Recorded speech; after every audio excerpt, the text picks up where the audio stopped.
Hi friend, இன்னைக்கு என்னன்னு பார்த்தீங்கன்னா பாருங்க, புத்தாய் போட்டு சொத்தும் சம்பல் செய்ய போகிறோம். ஓகே, இப்போ பார்த்தீங்கன்னா இது வந்து 3 பெரிய வெங்காயம் எடுத்து எண்ணெயில் போடுறோம் பாருங்க. இது 3 பெரிய வெங்காயம். ஓகே ஃப்ரெண்ட், வெங்காயம் நல்லா வதங்கிருச்சு. இது வந்து சொத்தம் புத்தாய் போட்டு சம்பால்.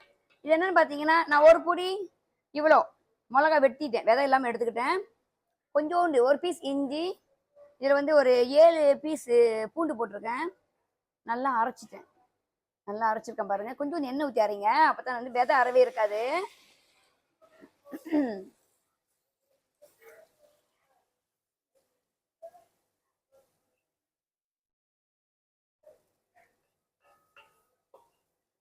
ஓகே ஃப்ரெண்ட், சாந்து ஊற்றியாச்சு, மிளகா சாந்து. அதில் நான் இஞ்சியும் பூண்டும் போட்டு அரைச்சிருக்கிறேன். ஒரு கை மிளகா நல்லா வதங்கட்டும், அப்போ தான் இந்த மிளகா சாந்து வாசம் போன பிறகு நம்ம மொத்த ஜாமான் போடலாம். இருங்க ஃப்ரெண்ட், பார்த்தீங்கன்னா மிளகா சாந்து நல்லா வதங்கிட்டாங்க. நான் வந்து 2 தக்காளி, பெரிய தக்காளி எடுத்து நல்லா சின்னதாக நறுக்கிக்கிட்டேன். அதில் போட்டுருங்க. போட்டுட்டு கொஞ்ச நேரம் கிளறிட்டு அதுக்கப்புறம் வந்து பட்டை மிளகா தூள் இந்த கரண்டியில் பாருங்க, ஃபுல்லாக ஒரு கரண்டி நிறைய எடுத்து போடுறேன். பட்டை மிளகா தூள் இது.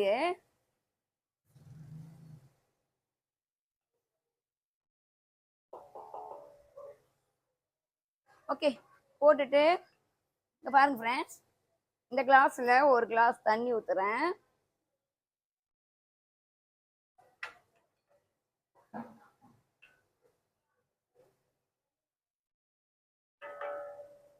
ஓகே ஃப்ரெண்ட், நம்ம பார்த்தீங்கன்னா இதில் அரை கரண்டி உப்பு தான் போட்டிருக்கேன்.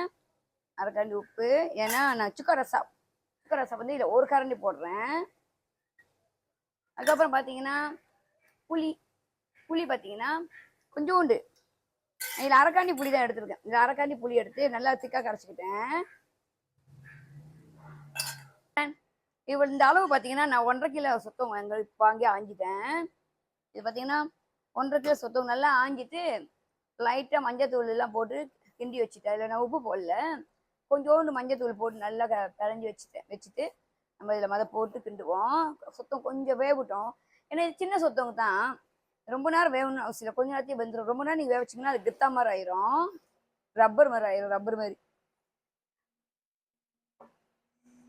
ஓகே ஃப்ரெண்ட், சொத்தம் நல்லா வந்துருச்சு.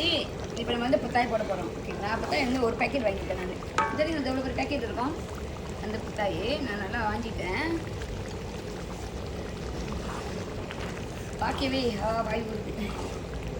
புத்தாய் சொத்தம் சம்பால் போட்டாலே அது ஒரு வாசனை தான். என்ன சுற்றி ஃப்ரெண்ட், சொத்தமும் புத்தாய் போட்ட சம்பால் ரெடி, நல்ல வாசனையாக இருக்குது. ஓகே, இது பாருங்க, பார்த்தீங்கன்னா நான் ஒரே ஒரு ஸ்பூன் கருப்பு செஞ்சு எடுத்தேன். இதில் எடுத்துட்டு திக்காக கரைச்சி இது எதுக்கு ஊற்றுறோன்னா, நம்மளாம் வீட்டில் யாரும் உரப்பு சாப்பிட்றாங்கனாலும் நீங்கள் இந்த மாதிரி கொஞ்சம் கருப்பு சீனி கலந்துக்கலாம். இது வந்து ருசிக்கும் போடலாம். இது ருசியே வந்து வேறு மாதிரி இருக்கும். இப்போ நீங்கள் அதை கொஞ்சமாக ஊற்றிக்கோங்க. கொஞ்சமாக நல்லா திக்காக கரைச்சி ஊற்றிட்டு நீங்கள் நல்லா கிளறிட்டு நீங்கள் டேஸ்ட் பாருங்கள். உங்களுக்கு உப்பு போதும்னு நினைக்கிறேன், எனக்கு போதும். உங்களுக்கு போதுன்னா நீங்கள் அடுப்பை ஆஃப் பண்ணிடலாம். ஓகே, புத்தாய் சொத்தம் சம்பால் ரெடி. இது ரொம்ப ருசியாக இருக்குது. நான் சாப்பிட்டு பார்த்துட்டு டேஸ்ட் பண்ணிட்டேன். நீங்களும் வீட்டில் இது மாதிரி சமைச்சிட்டு ஒரு புத்தாய் சொத்தம் சம்பால் ரெடி. இது வந்து நாங்கள் வந்து நாசிலமா ஆக்கி சாப்பிட போகிறோம். நீங்களும் இந்த மாதிரி செஞ்சுட்டு நல்லா நாசிலமா பண்டான் நிலெல்லாம் போட்டு சாதெல்லாம் போட்டு ஒரு நாசிலமா செஞ்சு ஒரு முட்டையை அவிச்சிட்டு இந்த மாதிரி ஒரு சொத்தம் சம்பால் செஞ்சு சாப்பிட்டீங்கன்னா ரொம்ப ருசியாக இருக்கும். நன்றி. ரசம் ராஜி சீப்போ.